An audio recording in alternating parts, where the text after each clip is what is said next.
back to the business. Means back to the trenches. You ain't even got a mention. I got vision. I got vision. Means back to the business. Means back to the trenches. You ain't even got a mention. I got vision. I got vision. I got vision. What? I got vision. Yeah. Hello, everybody. Welcome to the new year. Welcome to another episode of Friday Night Live, brought to you by Self-Made, the label music, presented as always by Hybrid Promotions. I am joined once again by none other than the legendary JT and the legendary Young Bakes. Gentlemen, how has your new year started out so far? We have a busy night to get to tonight. Yeah, you know, Pretty good. just hanging out. Yeah, just hanging out. Nothing Just too blessed, crazy. man. Just blessed. I mean, I know we got a bunch of topics we want to start off with. We got a bunch of games going on right now. I currently have Iowa State and West Virginia going on in the background. I know Michigan State is currently facing your 13th ranked Nebraska Cornhuskers. I believe that is a home game. I believe that game is also just coming out of the half. I don't have the score in front of me right now, but Nebraska is hanging tough with the boys, and Iowa State is kind of pulling away. So as we kind of transition into the basketball portion of the year, it's safe to say both programs that we all enjoy are moving strongly in the right direction right now. Yes. It's good to see. Good to see. Nebraska knotted at 50. Iowa State winning 59-40. So, yes, big things are happening. Yeah, with the Big 12 slate started over here on the Iowa State side of things.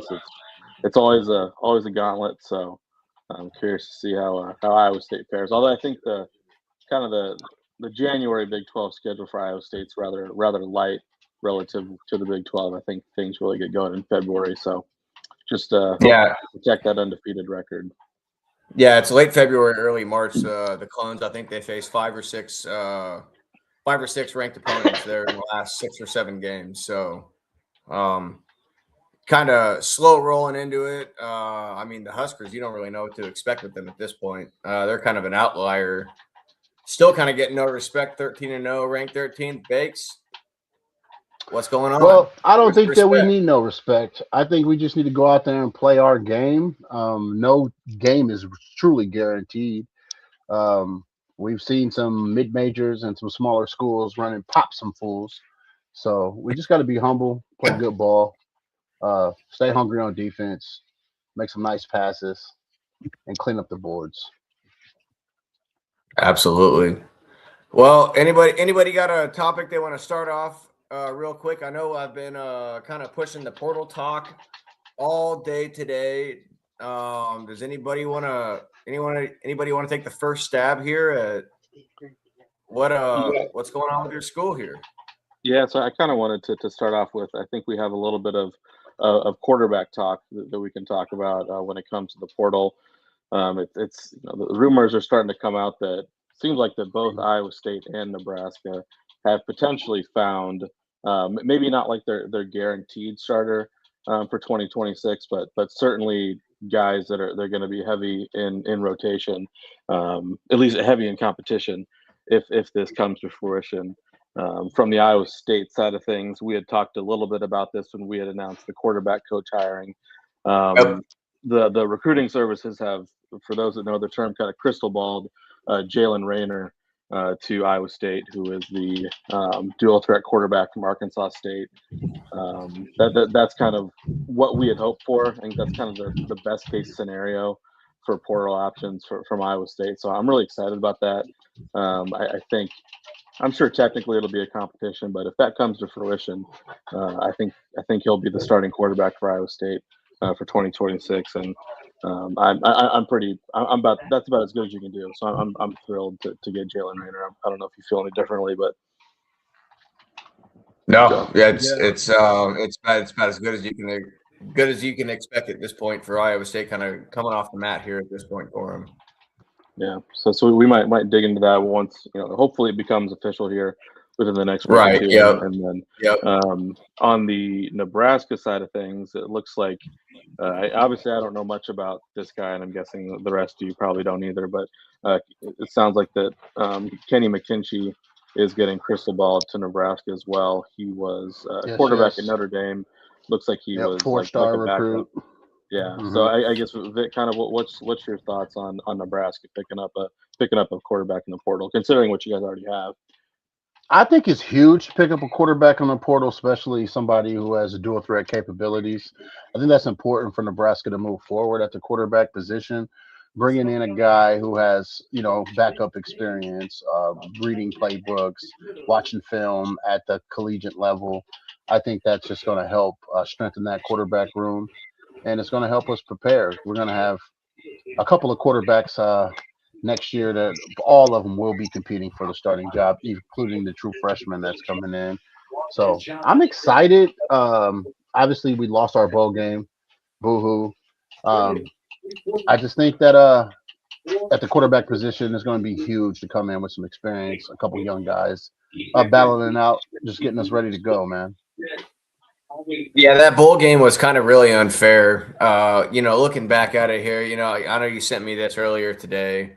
We'll go ahead and pull it up so we can look at it for a second. But realistically, looking at these two teams, this was about as lopsided of a matchup as you could maybe put together in a bowl game.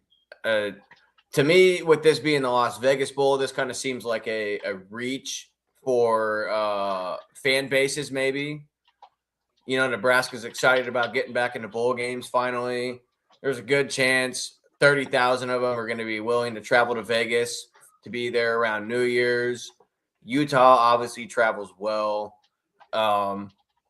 And you just kind of look at the records and look at the way this game is kind of stacked up, and I don't know how you guys feel about it, but to me it just kind of seemed like it was a heavyweight versus a lightweight, from the jump. I know, granted, Kyle Whittingham did leave, but I'm interested to see what you guys have to think about that. I wouldn't say heavyweight versus lightweight, because when you lace them up, it's 50-50. We got to go out there and win games. You look at the first 7 minutes of the game, Nebraska looked like we were just going to go out there and compete no matter what. They did. They did. They went down, scored twice, and they didn't look bad. Yeah. And then after real that, quick, it was a completely different game. Yeah, I believe our offensive line, with the new coach coming in and not having a lot of time with the guys, and I don't know what he did exactly, but they didn't play up to our potential. Our defense didn't play up to potential. I think it's way too many changes in our program to just go out there and dominate this team or even compete like the way we needed to. But when you see that N on the helmet, you got to go out there and perform no matter what. And I seen a lot of guys fight through the game, knowing that we were losing. I seen a lot of guys still giving it their all. And if you think about it, with that touchdown we scored late in the game, it shows that we didn't give up, but we most definitely did not have it that day. And so I get the David and Goliath situations, but in the story of David and Goliath, David come on top. We did not do that. Yeah, and kind of with these bowl games, it's such a toss up because, there's all the transfer situation, and of course, I guess really more the coaching situation and opt outs and things like that. So, I was kind of surprised. I thought that Utah might have been reeling a little bit from losing their head coach, and so I was kind of surprised to see them put it to Nebraska like that. Usually, when it comes to the bowl games, what happened earlier in the regular season doesn't really matter that much because, like I said, because of the opt-outs and the coaching situation that can sometimes go down. I feel like a lot of it just comes down to mindset, and kind of like you talked about, Josh, Nebraska's kind of more getting into bowls, so they might be more excited to play in a bowl game. Meanwhile, Utah is kind of maybe looking at going downhill a little bit here. So I thought that could have given Nebraska a little bit of an edge, but it seems like that the talent that Whittingham's former team, kind of edged out. So yeah, it was a bummer for Nebraska. I thought that they would have a little better showing, but at the Yeah, end of the day, it kind of is what it is. and Utah's quarterback, that man played a masterful game. He Oh looked man, silky smooth. He he's a ran when he gangster. wanted to. He was dropping dimes when he wanted to. I mean, he should have been in witness protection, man. He was out there dropping dimes, man, left and right. He Yeah, looked very smooth. yeah, that's kind of the one silver linings of this year is Iowa State didn't have to face them. He's kind of like the super Jalen Rayner, more or less, with the way he moves in the pocket and how he operates. So Yeah, he was smooth operator for sure. yeah, we've seen how Iowa State handled that Arkansas State game and all the fits that Jalen Rayner gave him. So I can only imagine what if you times it by 2 and gave him a Utah offensive line, what might have happened this year. But luckily we didn't have to see that. Unfortunately, I do have some breaking portal news. If you did find a fork in your kitchen today, it is crystal ball that both Rocco Becht and Ben Bramer will be going to Penn State. This shouldn't be a shock to anybody that has ears or eyes. No, definitely not. I mean, I think both of these guys, they probably I mean, if they wanted to open up their market, they probably could have gone somewhere else. Like we had talked about, I thought Bramer probably could have gone to Nebraska if he wanted to. I was kind of really hoping he would. Rocco, yeah, because we need some tight ends over here at Nebraska. I mean, don't get me wrong, we have a staple of tight ends, but having that guy come back home with the experience he has and the abilities that he possesses, I think that would have been more than a treat. You know what I mean? Because I believe at some point Bramer was committed to Nebraska, right? And Campbell Yes, flipped him late in yes. the game, right? Yes, Yeah, if you go back on the Bramer Twitter page or the X page, I guess, if we're going to be political, so we don't get sued for any infringement, but he still has his original Nebraska commitment pictures up on his profile from before he decommitted and committed to Iowa State, and there's actually a pretty big gap between him committing to Nebraska, decommitting from Nebraska, going to Iowa State, and then leaving Iowa State now to, as we would all assume based on this picture here, go on to Penn State to, I would presume, I would not be surprised to see Benjamin Bramer's name called in the first 2 rounds of the NFL draft in the next 2 years, if not the first round, depending on this season. Potentially a top 10 pick if he can find that next level. Yeah, I think so. And this is just going to be the beginning of Iowa State players going to Penn State. Obviously, it sounds like Carson Hansen's probably trending that way. Brett Eskelson as well. It seems like that maybe that kind of cluster of linebackers, like Brazina, Bacon, and Ebel, I believe are all going to end up at Penn State. So, yeah, I guess it'll just be kind of curious to see what the final tally ends up being. When Campbell first jumped ship, people are saying, oh, it might just be 8 or 10 guys. Now you've got people reporting, it's going to be closer to like 20 or 25 guys from Iowa State are going to be Nittany Lions next year. So I know I saw a couple of lower level guys are even getting some attention as well. So yeah, that'll be kind of interesting to see. I mean, it seems like there's the bigger surprise is guys that aren't going to Penn State. I saw that Brendan Black, the interior lineman, is visiting Nebraska and South Carolina, I believe, are his 2 schools, and then Jontez Williams is visiting USC, Notre Dame, and Florida, I believe. Now, I wanted to ask you about that, JT.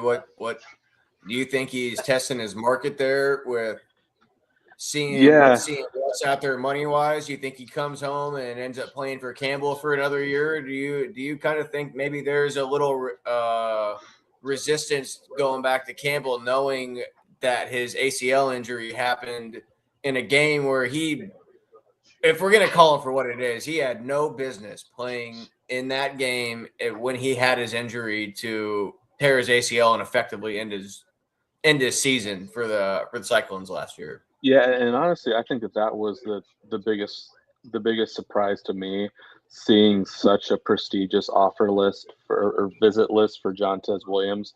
I wasn't sure if that ACL injury would kind of scare some teams away. It'll be interesting to see what Jeremiah Cooper's offer list looks like.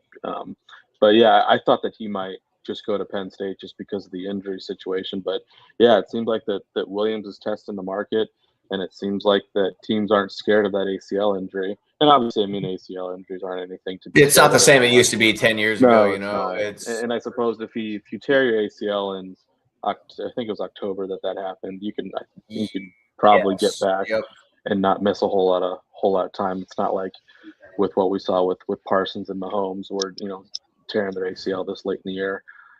So yeah, that'll be kind of interesting. So that's kind of the next shoe to drop. Is I'm really curious to see what Jeremiah Cooper's future is. I think he'll go to Penn State. I'm just curious to see if there's any other teams alongside it. Thanks. Yeah, back to the ACL injuries.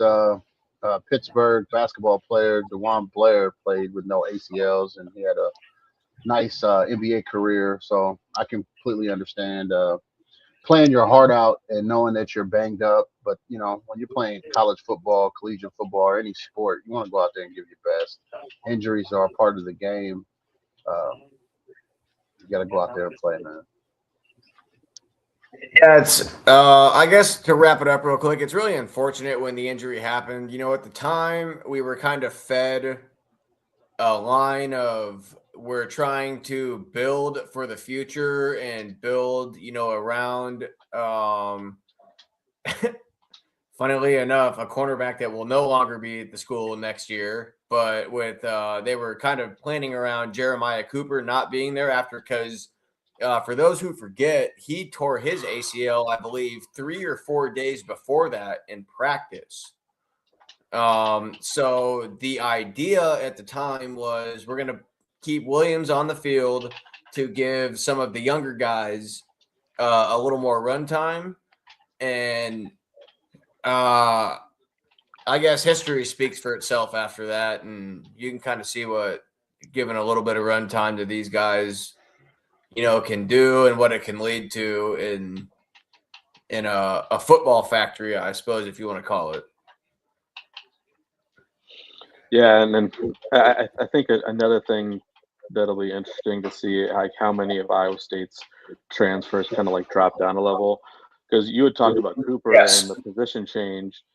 The guy that caused Jeremiah Cooper to have to change positions, Kai John Cummings Coleman, his only visit in the transfer portal is to Colorado State, which I thought was kind of surprising that a guy that Matt Campbell held in such high regard is only getting a look from a Mountain West school.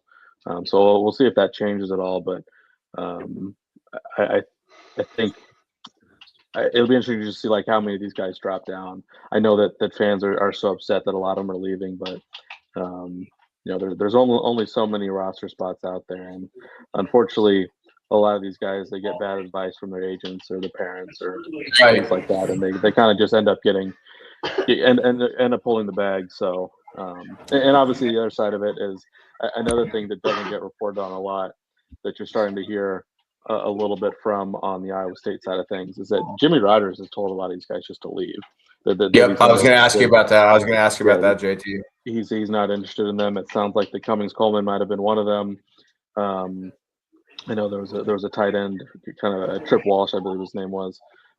Just kind of these random names that you wouldn't expect to have been run off by the coach, and maybe run off is a little harsh, but I know Rogers talked about it himself, where John Haycock's defense was so defensive back oriented, while Rogers doesn't quite rely on the quantity of defensive backs. So certainly he was looking to trim the number of defensive backs, and it seems like he's wanted to keep the guys that he's wanted. We saw that there's been a lot of retention on the defensive line, which has been really impressive. So that's the other side of it, is that I know fans have been really, really disappointed at the sheer number of players that are leaving. But I think a lot of this is happening because that's what Jimmy Rodgers wants, and at this point, you just kind of have to trust that he knows what he's doing. Yeah, it's kind of a culture shock almost at this point, and we're almost deep enough into it at this point where it's almost not surprising anymore. It's kind of expected, and luckily we've been able to move past the initial shock of everything that's happened. And I mean, I can't speak for everyone in Cyclone Nation. I know there's some people that are still ready to this day to jump off a bridge because they think that the Cyclone football team is destined to go 10-3 every year. Well, let me tell you, brother, that is not the case. 6-6 about 10, 15 years ago was something that was considered marginally good success. So we'd kind of fallen back to the mean as far as maybe that is. And I guess I'll kind of use that to parlay here into the updated, newly fashioned CFP bracket here. Bakes, I'm gonna let you take the lead here and just tell me how disappointing Texas Tech was yesterday against Oregon as a whole. Well, when you open up the checkbook, all that oil money, and you go out and snag just about anybody with talent that you could, and you guys got big hopes and dreams, and you guys go out there and play good ball most of the season, and to come up short that way, it hurts. I'm not a Texas Tech fan. It really doesn't affect me. I just truly feel like, you pay somebody money, you expect them to do the job, but they're kids. You know what I'm saying? Like everybody wants to be an adult. Everybody wants to move out and do this and say, "Hey, I'm an adult." But these guys are kids, man, and for them to go ahead and get their hearts ripped out the way it did, it sucks. You don't want to see it. But Oregon, they recruit well. They have a lot of speed. They have good coaching. They have great facilities. You expect Oregon to be in this type of position year in and year out. So, like I said, I was more or less blown away by how Ohio State got smacked and how Ole Miss took it to Georgia. I mean, who's seen that happening? Yeah, that was a really entertaining game. Man, that Ole Miss Georgia game, that was probably, I would probably put that in the top 5 right now for most entertaining CFP games so far to date. And man, how about that kicker? That dude, tremendous boomer there, that John. Dude, man, dude, you know what I mean? Some of those kicks could have been good from 70 plus there in the first half. He just, I don't know if it's the smelling salts. I don't know what they're putting in the water down there, but I mean, I felt like I was really kind of hoping that game would have came down to a 70-yard field goal for a chance to win the game. That was really what I was putting my money on. Yeah, it kind of reminded me of that nostalgic commercial with Mike Vick when he's throwing the football out of the stadium. Tremendous ability that man possesses, and I don't know. I was blown away. He's extremely talented. I know I'm looking off screen right now, but Nebraska is coming down. Yeah, I'm really distracted because there's 2 huge games going on right now. I'll start with Michigan State, Nebraska. Michigan State had a shot they were down 2 and they got fouled. So Michigan State's going to the line with their big man shooting 2 free throws with a chance to likely send the game into overtime. And then one that just a huge potential upset is that we have the University of Seattle is knotted up against Gonzaga, the number 17 in the country, 65-65 with 16 seconds left. That would be one of the hugest upsets in the history of college basketball, just on a name basis. I do see that Seattle's record is 12-3, so maybe they're having a pretty good year. So, yeah, to 2 really good college basketball games going on right now, but they're kind of in a holding period right now. So I'll kind of go back to the games. But yeah, I'll start with Texas Tech, and yeah, I was really disappointed in that quarterback play. I mean, just to get shut out like that when you're supposed to have such a good offense, I thought that was really, really disappointing play from the quarterback. And kind of going back to the transfer portal side of things, I did see that Texas Tech is in the running for Sorsby. Yeah, I was Cincinnati, just who's about to probably say that. the crown jewel of the transfer portal. It sounds like Sorsby's going to pick between LSU and Texas Tech, and I would fully expect him to pick Texas Tech in that matchup. So certainly, I hope so. LSU's got a lot of bread, man. Yeah, they do. I don't know.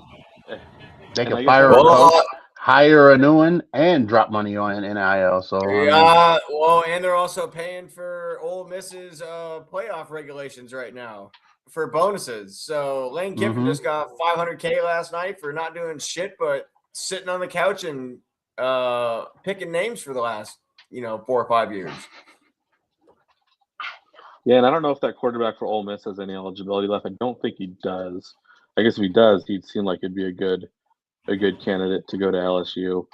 I did. You're talking about Chambly? I think he's Yeah. I think he's a redshirt senior. I think this is his last year. I think you're right. And then I did see that Sam Levitt from Arizona State. It sounds like he's going to go to Kentucky. So I guess With I a will no say contact. No, he entered with a no contact. Yeah, and it sounds like he's going to go to Kentucky. So yeah, I guess whichever team doesn't get Sorsby between LSU and Texas Tech, who are kind of the big NIL teams, with the don't have quarterback, I suppose it'd be kind of interesting to see where they pivot to. Whoever doesn't end up getting their guy. Yeah, I apologize to the viewers. I do not have a up-to-date list of the top guys in the portal. I know there's obviously Rocco Becht. Somebody just this game's going to overtime. This game's going to overtime here at Seattle U and Gonzaga.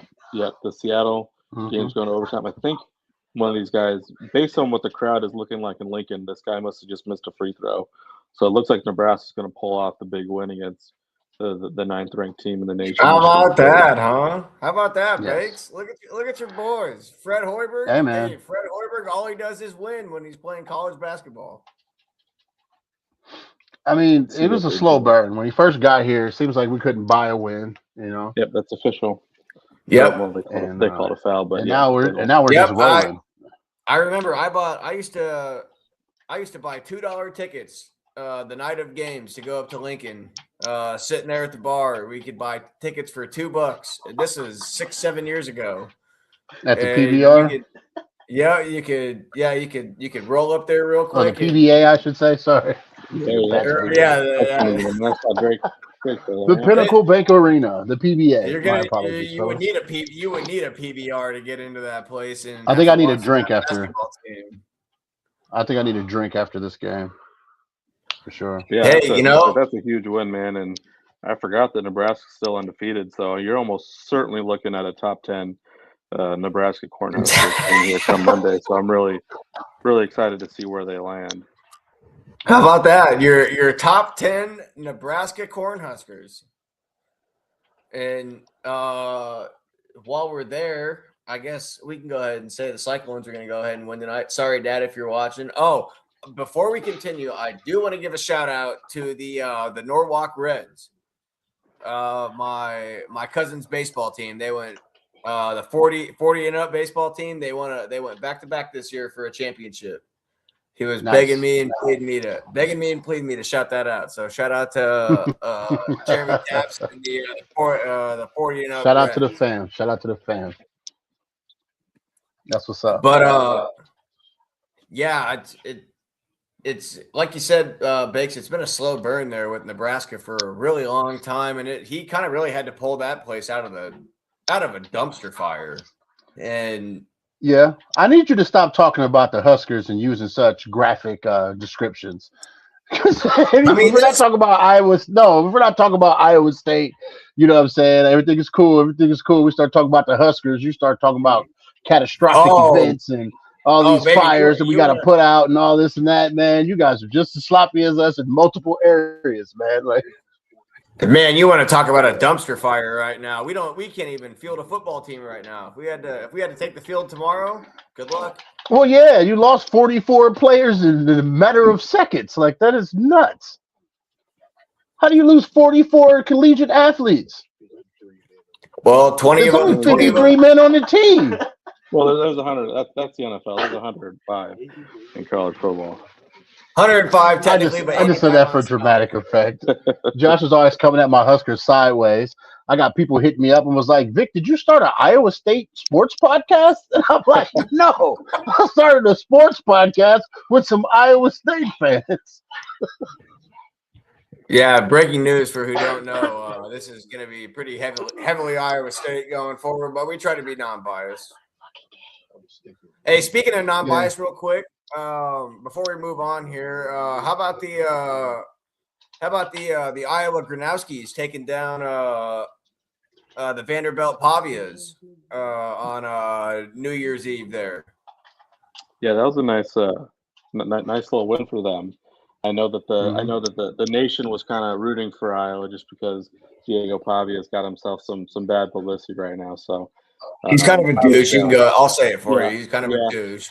Yeah, I was kind of indifferent to the situation when it comes to Iowa, but I understand that Pavia has said a lot of nasty things lately. So I know that made a lot of people happy. So good for Iowa, I guess. That's the most you'll get out of me. Yeah, and that's about the most you're gonna get out of me as well. Well, we already kind of moved into the basketball talk here, but JT, I can't afford not to pull this graphic up. You sent me this graphic. I thought this was maybe one of the top 5 graphics I've ever seen in my life. I felt this was needed, this was necessary, and this officially marks the beginning of the new year in my eyes. Yeah, it's going to be kind of like we talked about to start off the show. It's going to be interesting to see who kind of comes out on top. Certainly, there's a lot of different candidates for teams that could end up at the top of the Big 12. I don't know what the odds are looking like at this point, but I'm sure Arizona's probably on top right now with Iowa State not too far behind. Yep. But yeah, I mean, and even like, and I know that non-conference scheduling can be, or comparing non-conference records can be kind of wonky just because of the scheduling. But if you just look at the scheduling, like every single Big 12 team is above 500. The worst team is 8-5. You have 2 teams that are undefeated, 4 teams that have 1 loss, another team that just has 2 losses, and then another handful that only have 3 losses. So you only have a handful of teams that have more than 3 losses currently. So, like I said, that can get wonky with the non-conference scheduling, the strength of schedule, and stuff like that. But man, it's going to be a dogfight in the Big 12, and I'm really excited to see who comes out on top. And obviously, I hope it's the Cyclones, but there's a lot of really good teams in that conference this year. Yeah, absolutely. Yeah, most definitely. I get excited when conference play happens, especially in basketball. Because like JT said, conference or non-conference play is like, okay, you play maybe 3 good teams. The rest of the teams are teams you're supposed to beat. But once you get in conference play, I mean, the weakest team in the conference can just pop the best team in the conference at any given time. So it's like rolling the dice, but yeah, because it gets real competitive. It's a whole new season. It gives teams that you see my Bulldogs. It kind of gives you another chance to kind of reset the slate when it comes to conference play. So yeah, it's really exciting kind of when the slate turns over to conference. Yeah, it's basically a whole new season because, like you said, yeah, there's 2 teams that are 9-4, 8-5. I know West Virginia was 9-4 coming into the game tonight. I think it's pretty safe to report they are 9-5 now. But that you're going into Hilton playing that game. I can't say that game would go the exact same if they were to walk into Mountaineer Town playing down there in Morgantown. Mountaineer Town, Morgantown, whatever. West Virginia City. West Virginia. That's going to be the new thing. West Virginia City. But it's been the same. It's been the same story in the Big 12 for the last probably 5-10 years. It's easy to win at home. It's easier to protect your home court. It's almost impossible to win on the road, it seems like. And I think that's probably fair to say about any conference at this point. But more or less so the Big 12 to anybody else. I know they've kind of punted on football, no pun intended saying that, but they've kind of decided to make themselves a force in the basketball world. And I mean, if you're gonna pick one or two hills to die on, if you can't pick the biggest one, you might as well take the second biggest one and then try and shut everyone else out. And the Big 12 coming down the stretch here. Houston's not going away. For anyone that is not paying attention, Houston, even though you think that they're falling asleep right now, that's right where Calvin Sampson went to, as far as how they kind of operate as a team. So the fact that they're sitting there number 8 overall in the country right now, don't be surprised if you see Houston sneaking up to number 2, number 3 before we get to February, just kind of reeling off wins like they did last year. Most definitely.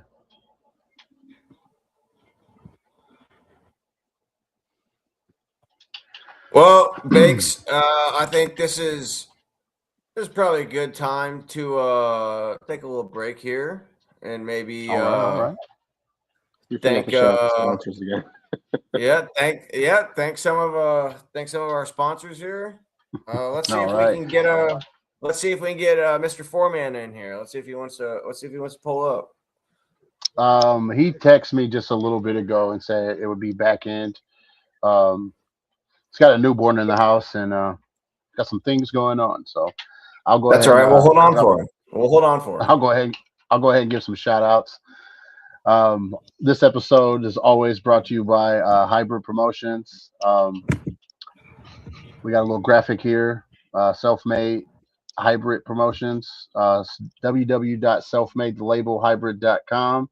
Our merch store is officially open. We got new merch dropping weekly. So go ahead and check us out. Like I said, use code SLIM or code JT for 15% off of any merch items, tickets, anything that we got on our website. Go ahead and use those promotional codes to get you 15% off the entire website. So be something to look forward to. Also want to shout out OTT Records. And I want to shout out Uncle Juice, who couldn't make it tonight. So I just think that's really cool. We give him some love as well. He's been putting in a lot of good work for us. But yeah, absolutely. Those are our sponsors. I do want to pull this up real quick. Let me make sure I got the right page. I know this is coming up here in the next couple weeks. I don't know if you want to kind of fill anyone. Was it 14 days from now? Yes, it's not popping up. Yeah, that show coming up here. Oh, here it is, right here. He said that show, like he's not a part of it. I'm trying to hide it for dramatic effect here. Oh, you're fine. The show's called Hip Hop Chronicles Volume 1, January 16th, 2026. We're going to have performances by 402 Shy, Hybrid, Mr. Hybrid from Hybrid Promotions himself, Be Positive from OTT Records. We got Seven the Entertainer, Chubbs Bumperson, my brother Jesse James, our friend Crooks, and we have a new artist breaking through. His name is Aurelio.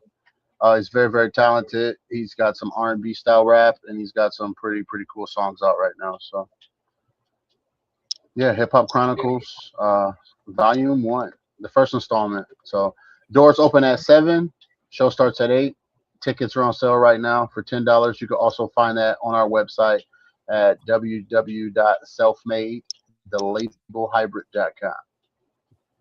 Yes, sir. And that is the kickoff of the new year for us. Yes, it's our very first show. I know we've done New Year shows in the past. We've done third day of the year shows, and we're kind of taking a little break here to open it up and hopefully kind of expand the horizons here. Yes. All right. It's the first installment.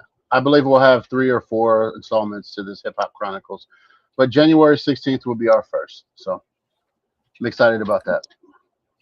Well, who wants to tell me about their football team right now in the NFL? I sure don't.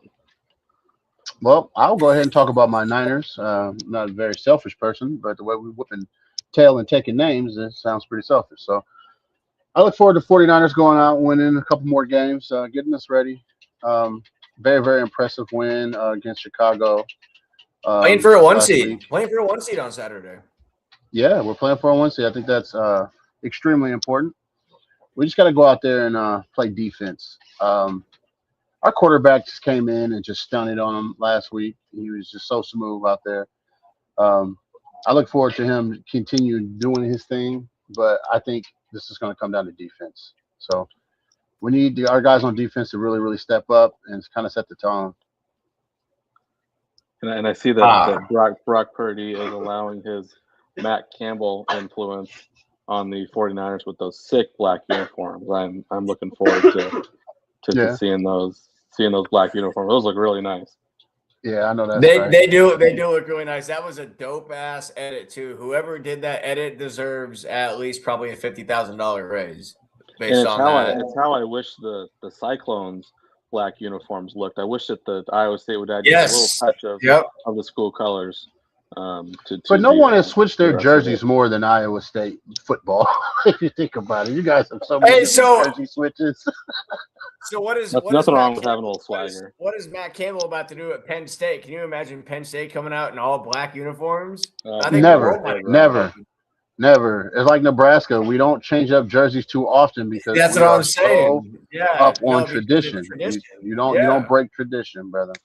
The thing that I think will happen is that somebody will ask Campbell about black jerseys, and he's going to make some quote about how navy blue is close to black, and so he doesn't want to change it up. So I don't think it's going to be all pro-choice and So well, remember after they beat Kansas State last year, he walked away from the podium and then came back into the press conference room and says, "Hey, someone wanted to ask me about the color black. I know someone had a question about us wearing black uniforms." Well, yeah, no, he told Rob Gray to ask him a question about the color black. And he kind of came out and said, "Well, I don't mean to interrupt myself or anybody else here, but Gonzaga did win by 8. Seattle U took it to OT, and they did. Gonzaga did pull it out, unfortunately. But it was just kind of funny. You said, we play for the name on the jersey, not the color of the jersey. And who would have thought 4 months later we're playing for a different jersey in the Matt Campbell realm of life. Yep. All right, let's get back to the NFL though. What's What's going on with the Packers? Yeah, it's rough, man. We had another rough outing against the Baltimore Ravens. Oh, JT, hold on. I got something for you here real quick. Is it actually breaking? Trayvon Diggs has signed with the Green Bay Packers. Yep. So, obviously Trayvon Diggs was, about 5 years ago or so, was one of the best cornerbacks in the league. He is very much not that anymore. I think someone had said this year that on passes targeted to receivers that Trayvon Diggs was guarding, quarterbacks have a perfect passer rating on this guy, 158.3. All that being said, I'm actually, all jokes aside, that's a tough stat. I'm actually really, really happy about the move. Obviously, he has really good relationships with a lot of the guys that are there. He knows Parsons. He played with Xavier McKinney, one of the Packers' top defensive coaches. I think like the second in command, I forget what his name is, was a coach at Alabama. So hopefully they can kind of figure something out there.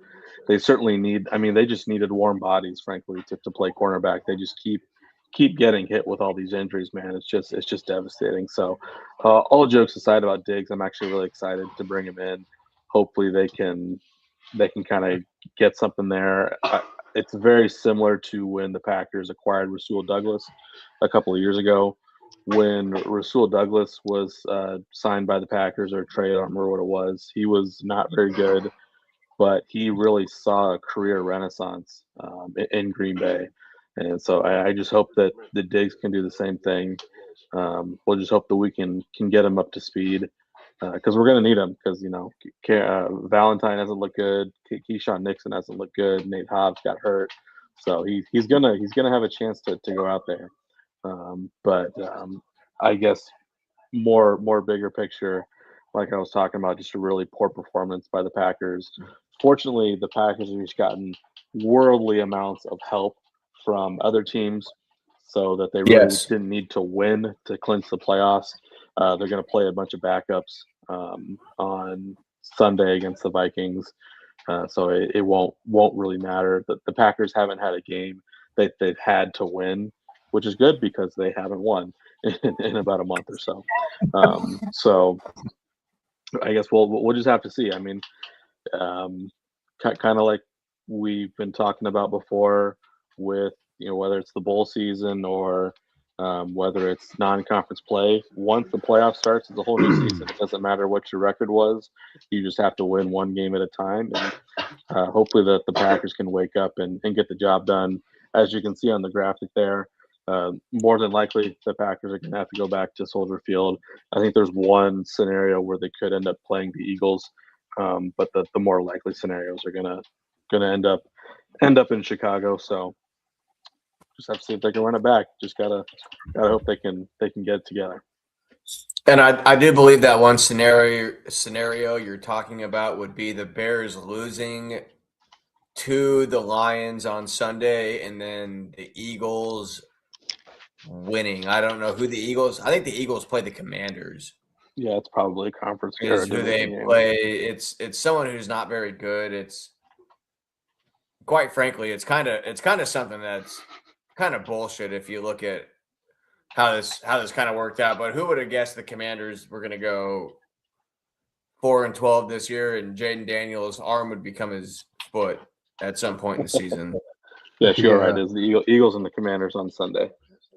So what I think is funny about the Commanders is how Debo left the Niners to go play. He must play winning football, and then he's feeling like a winner, aren't you, buddy? Well, that's kind of the same study as Ayuk here, who wants to get all high and mighty, and hey, big dog, you just voided a $40 million contract, and now you're not getting paid, and now you might not play for a team that could potentially make the Super Bowl. I mean, I'm not counting the Niners out of anything at this point. The Niners look scary enough. I wouldn't. I have a really high intuition that makes me think the representative from the NFC is going to come out of the West this year. Oh, definitely. I mean, that's without a doubt. I mean, obviously, there's a lot of dark horses, in the other four spots, and we continue to do this week in and week out, but we're continuing to neglect the left side of the bracket here. I just don't trust any of these teams. I don't know about you guys, but there's nobody on this left side of the bracket here that really sticks out to me and makes me think that they're here to stay or they're going to perform late in the year. Like you're looking at the Bills as the 7th seed right now. Yeah, no one would have thought that either. You look at New England sitting at number 2 right now. I mean, what are they doing down there? But it's good football, so it's not too much to complain about. Yeah, and I guess I was just going to say that the main storyline for Week 18 is it's just going to come down to who's going to win the AFC North. Obviously, I think that's the one kind of matchup that actually matters for getting in the playoffs or not. I think it's technically the NFC South is up for grabs, but who really gives a shit about that? It'll be interesting to see if Aaron Rodgers can pull off one last playoff run before he rides off into the sunset, or if the Baltimore Ravens will get back to the playoffs with, I don't know. I think Lamar Jackson's going to end up playing. I haven't seen for sure. So that's kind of the one storyline we've got left. Yeah, the rumors floating around is that he's practicing without no tape right now on his ankles. So I would assume that Jackson will be full strength come Sunday. The one thing I do want to point out, before we get any farther is I do like the Lack versus Jack matchup we got at the 3-6 spot. You're very perceptive. I feel like that would be a really good T-shirt, maybe. If somebody's This got is the some Lack ideas. versus Jack. Yeah, Lack versus Jack. Well, Trevor Lawrence is pretty much playing up to potential. He's number 3 Absolutely. quarterback fantasy right now. The quarterback for the Chargers, he's been hit or miss all season long. Like I said, I like Harbaugh, but you can't ignore what the Jaguars are doing. And I don't know, man. I look for the Jaguars to come out. Liam Cohen is the real deal. Yeah. He's the real deal as far as a coach, and Jacksonville might have somehow backed their ass up into a franchise coach somehow. I don't know how they did it after fumbling the bag for the last 8 to 10 years and being kind of the train wreck they were. They kind of fell into the Lawrence draft pick, being inherently as bad as they were, and they did the Urban Meyer experience. I believe the first couple of years that Lawrence was there, they went through a Doug Peterson experience there for a couple of years, and they seem to have kind of backed this thing up into a gold mine here with Liam Cohen. Seemed to be like a quarterback whisperer almost. Yeah. He looks pretty good out there. I think he's got a lot of young talent. Some guys, like some true professionals, guys who were bringing that hard hat. And they seem to be well coached. So it's been interesting to see them rise this season for sure. I do wish I had time to get a graphic here for the upcoming draft order. Unfortunately, I do not have one right now. I know the Raiders officially took the lead here the other day with the loss to the Giants last week. We got a reel out right now of us kind of roasting Pete Carroll, but in all honesty, Pete Carroll might get a statue in Las Vegas by the time it's all said and done. Because they have been abysmal dog shit for almost 23 years, and this is only the second time in those 23 years that the Raiders will have the first overall pick. So, as much as you want to maybe hate on the guy, he might have saved the franchise, kind of circumnavigatedly, I guess, if that's how you want to put it. What did you just say? Circumnavigatedly. All right. Not quite what that means, but yeah, it sounds like Pete Carroll's going to get rewarded with that first round pick with a pink slip. So it sure sounds like that they're going to be one and done. He's going to be one and done in Las Vegas. So yeah, I guess it'll be interesting to see. Obviously, it seems like it's going to be Fernando Mendoza going to Vegas out of Indiana. I think the only thing that would prevent that from happening is obviously if he gets hurt, severely hurt at some point here in the playoffs, or has a really poor combine or something like that. So it's going to be Fernando Mendoza going to the Raiders, and just see who they pair up with him. Do you guys see his game translating to the NFL? I'm not sure. He didn't even throw for 3,000 yards, so it's like I'm not sure either. Yeah, I don't know. How you be a first round draft pick and you didn't throw for 3,000 yards and you didn't rush for like 1,500? I don't know. I have a really weird intuition about him that he's going to be potentially maybe a top 5 quarterback for the next 15 years. He has that hyper fixation, trying to say this very lightly, but he has a hyper fixation, it seems like, on the game of football. You can, JT, I know you know what I'm talking about. You can see it in his interviews with the way that he talks and his mannerisms. He seems like a guy that is driven and hungry enough and obsessed enough with a vessel that's football that is not a train. I guess that'd be Yeah, the best. That'd be the best way I could put that. You definitely Josh, beat me to it on that one. Slim, I could almost say the same thing about you, being very, very passionate about sports. But we see when you get out there, you get crossed up by teenagers. You're throwing wounded ducks out there. That doesn't necessarily mean just because he's passionate about football that he's going to be a great pro. I don't think Vic was quite picking up what you're putting down, Josh. Yeah, no. Let's just say. I did see a tweet yesterday that said Fernando Mendoza and Ty Simpson definitely talked about their favorite trains during halftime because I guess Ty Simpson did like a 5,000 piece Lego set like 3 days or something like that. He did that right before the bowl game and the New Year on Christmas or something. So. If you're putting together 5,000 piece Lego sets, or you're dealing with a Kurt Signetti offense, I would imagine that your favorite color is probably all of the colors. Are you saying there's a spectrum of colors that you like? There's definitely a spectrum that you would definitely fall into that you would enjoy in that regard. No disrespect for Mendoza. Heis Mendoza. Sorry, I seen the pin your mom had on the other day. Very lovely, by the way. We'd love to have you come on.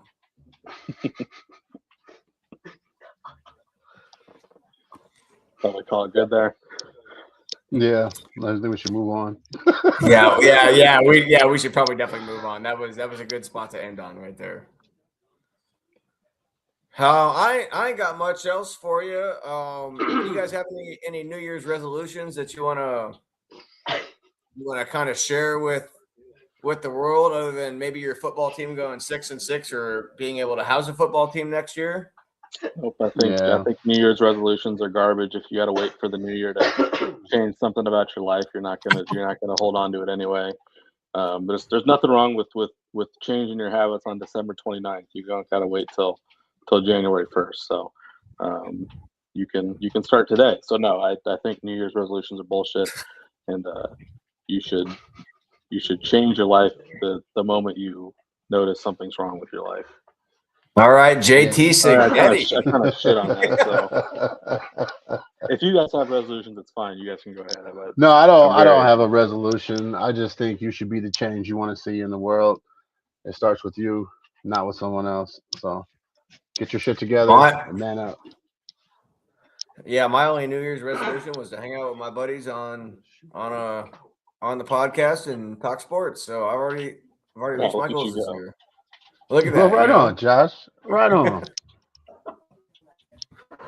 I ain't got much else to add tonight. I do want to apologize to everyone for coming on a little late tonight. I did have a family event very far away from where I'm currently sitting right now. It's right down the street, about 7 houses. We did have a bunch of family in for a little Christmas, New Year, birthday get-together deal. So appreciate everyone that was able to catch up with us, even though it's a little later than normal. I kind of thought that it would be better to do it tonight than it would to do it on Sunday, just to kind of let us all move on with our weekends and enjoy it for what it be, and I guess enjoy our victories. We got 2 top 10 basketball programs that we're gonna have to talk about here for the next at least week or so. Absolutely. At least week, could be a couple weeks. That Nebraska schedule looks really, really favorable. This could roll for at least another 3 or 4 weeks for them. I look forward to us to continue to compete. I don't want to put any expectations. I feel like the proof is in the pudding, and dessert will be done when it's ready. So I just look forward for my guys to go out there and just keep doing what we're doing, and let's get some more dubs. JT, do you have an update on the Joshua Jefferson triple-double watch? I know it popped up in the second half tonight. Oh, I didn't even realize that was a watch, but I got the box score right here. He got it. I believe he fell. Did he 10, get it? 10 How about that? Hey? So, How about that? I know he was impressive. 8, 9, and 9 at one point. So Yeah, he's. how about that, I mean, basically that whole starting lineup is starting to climb on draft boards. There's a chance where Iowa State could have 4 players drafted in the NBA draft this year. So Yep, I don't like that. yeah, I mean I don't it's like that. I don't like it. from a Nope, they only perceived- It's good to hear. Yeah. They only got 2 seniors and 5 guys are on that board. That's not a good look. Yeah. So we'll see. JT, you guys got any other portal news recently that you've heard about or anything? The only other pulling thing up that I here. had, the only other thing that I had was actually a retention, and that was it kind of surprised me. Kansas State quarterback Avery Johnson announced that he's going to return to Kansas State. I thought for sure with how that season fell apart, Really? the coaching change and all the off the field stuff, I thought that Avery Johnson might move on, but it seems like he's going to stick it out another year in Manhattan. So that's I another wonder if the quarterback. off the father and board. brother are still fighting. Yeah, exactly. So, Or was that a determining factor in him staying or leaving? I guess who since it knows? happened in Ireland, it doesn't really count. So That Oh, seems like okay. I think I've died and been reborn 15 times Oh, yeah, since that that was incident so happened long in ago. life. I don't even know who that person was walking the earth at that point. that Was only 4 months game ago. destroyed both programs, just burned them to the Yeah. ground. Both coaches are gone. I thought both quarterbacks were going to be gone. I guess they're going to hold on to one of them, but. Yeah, Avery Johnson was a preseason Heisman guy. I threw a couple bucks on his Heisman futures, but yeah, that didn't work out. So Yeah, it's a good thing you and I didn't bet money on anybody we picked for the Heisman this year because we would have paid some executive for brunch. yeah, no, and actually we can kind of because I had a few very small bets, and it's kind of funny how awful they turned out to be, except for Jeremiah Love. I did bet on Jeremiah Love, and I managed to cash that out. But yeah, I had Nico Iamaleava, UCLA was terrible. Jalen Daniels from Kansas, terrible. Avery Johnson from Kansas State, terrible. Ryan Williams from Alabama had just a colossal sophomore slump. Oh God, horrible. Caden Salter from Colorado got benched. Colorado was terrible. I threw a couple bucks on Dylan Raiola. We know how that went. Mhm. Yeah, the only one that worked out okay was I did throw some money on Jeremiah Love, but of course he didn't get it. So yeah, my Heisman picks were not looking so good. Well, if you guys watched the game the other night, Arch has apparently entered his arch nemesis era. He with his little signature, I guess I'm just not going to give a fuck anymore moment or whatever he mouthed on the sideline there, and I believe after that play is when he took off for that 60-yard touchdown run where he reached almost 22 he was miles an skating. hour. He was out there. Yeah, he floating, was. Man. He was. He looked floating. like Daniel Jones, except he was able to make it to the end zone and didn't trip over his own feet at the 10-yard line. Yeah, he even had some contact on the goal line and just kept going. It was like whatever, man. He will And not stop tonight. I hate to inform you guys, I don't know how much of the Iowa game you watched the other day, but it seems like they do have another unit at the tight end position. I can't remember old boy's name at the moment, but he finished with, I believe, 8 receptions, 136 yards, and a touchdown. And I think he's only a sophomore, so we're once again following into Iowa being tight end you. Kirk Ferentz can't retire soon enough, in my eyes. Well, I did see that Iowa lost both their special teams coach and their punter. Yes, I did see that as well. That's one thing. So maybe those special and their kicker graduated. So we'll see if those Hawkeye special teams are as good as they usually are. Man, speaking of kickers, let's give a quick shout out to Mr. Kyle Conradi for deciding to come back to Iowa State. Loyal son, forever true there. Yes, sir. And I do want to give another shout out to that Ole Miss kicker. That dude has just got a boomer of a leg. If you have not been able to see the replay of those first 2 kicks he had against Georgia last night, I believe it was 55 and 56 yards back-to-back kicks. I mean, those things, I've never seen nothing like that. They just had incredible lift, incredible distance. I mean, he's hitting the all-state hands on the back of the net from 55 yards away in a dome. Yeah. So, I mean, just I don't know much about the mechanics of kicking, but I can only imagine kicking a ball that far has to be a pretty good thing.